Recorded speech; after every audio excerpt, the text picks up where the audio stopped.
When most people think about wellness, they picture gym memberships, meditation apps, or buying products that promise transformation.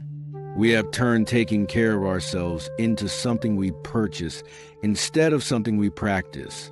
We treat it as something we earn after pushing ourselves too hard, instead of a way to prevent that exhaustion from happening at all. There's another way to approach caring for yourself. In Japan, wellness is not built from grand gestures or special purchases. It lives in the quiet rhythms of daily life through small, intentional actions.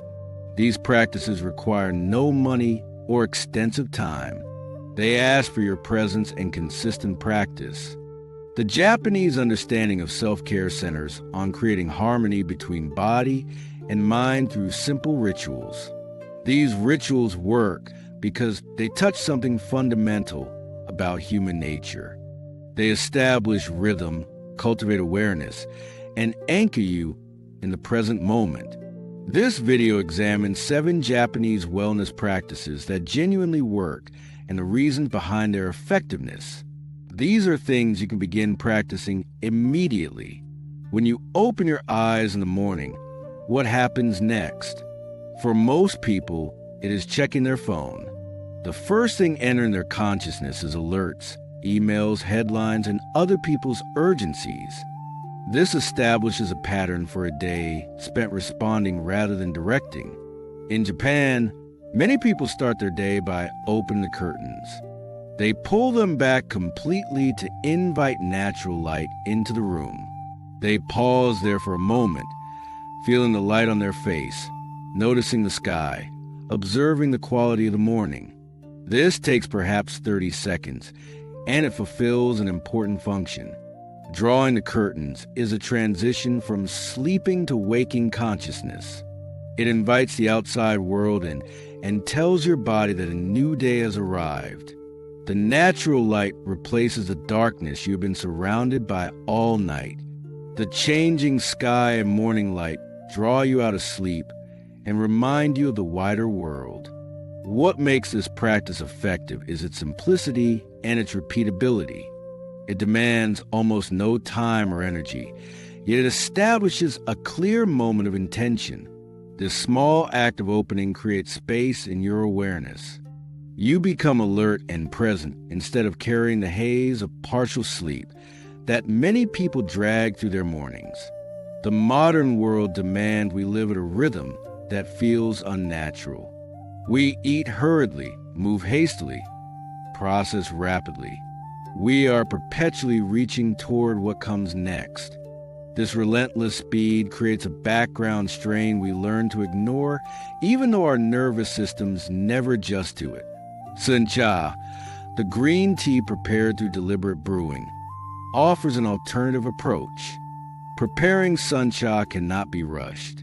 You must measure the leaves, heat the water to a precise temperature, and steep it for exactly the right duration. The process demands your focus. You cannot hurry it without destroying it.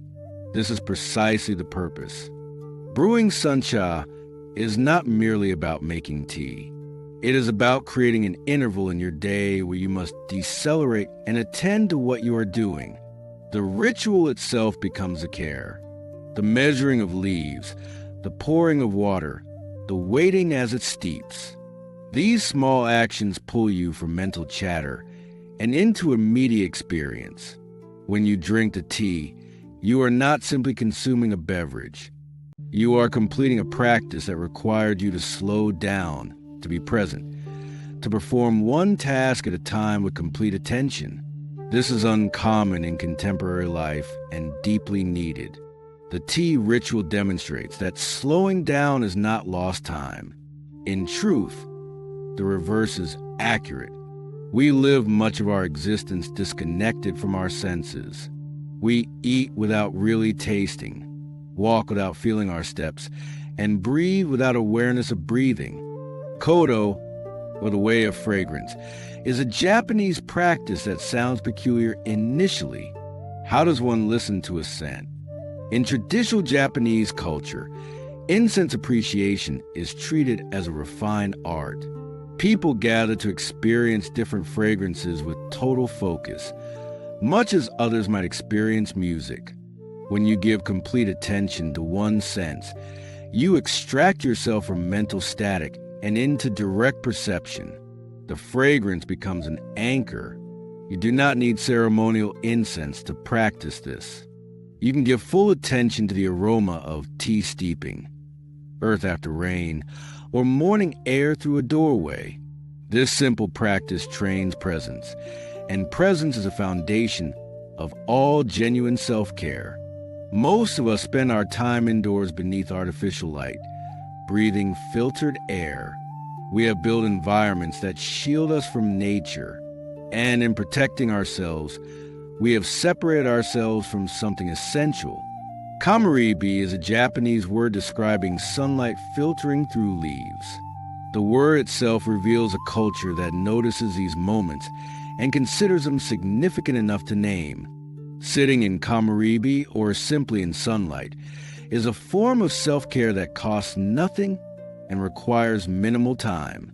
Stand near a window in early morning.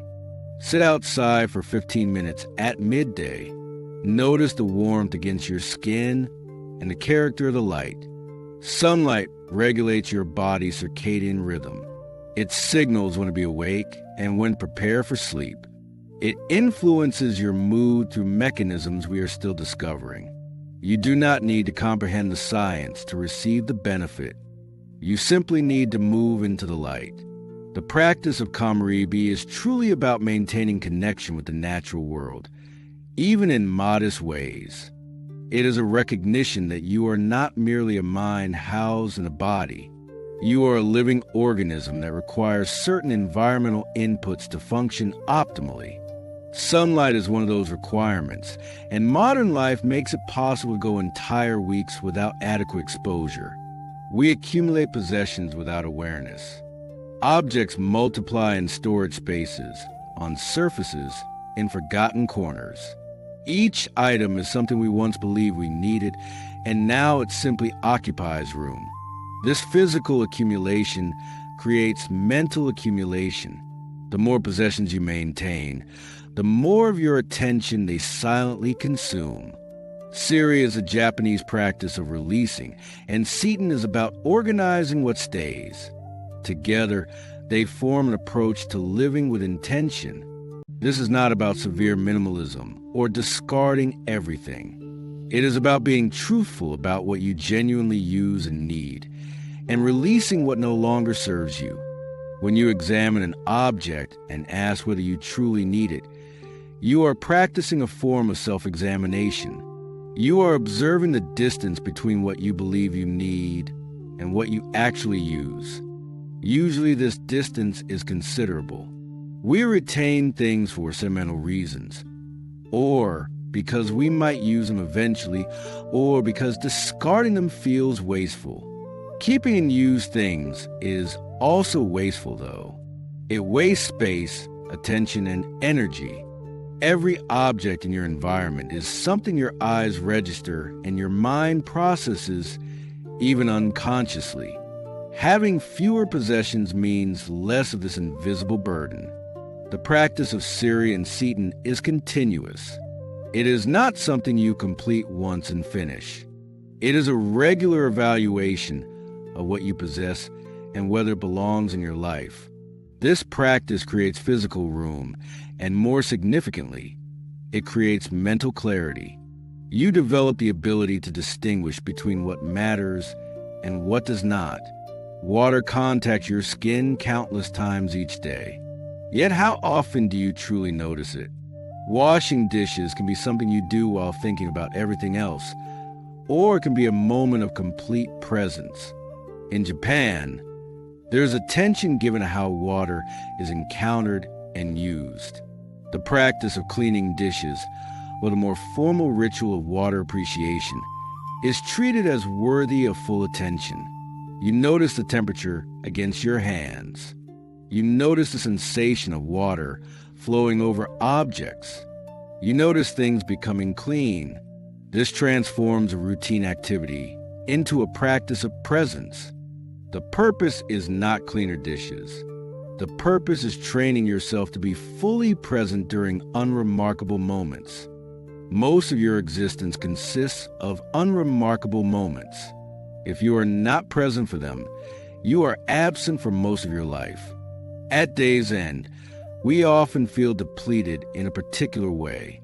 It is cognitive depletion from making choices, resolving issues, and absorbing information. Physical tiredness from genuine labor is actually satisfying. Mental exhaustion without physical exertion leaves us simultaneously drained and agitated.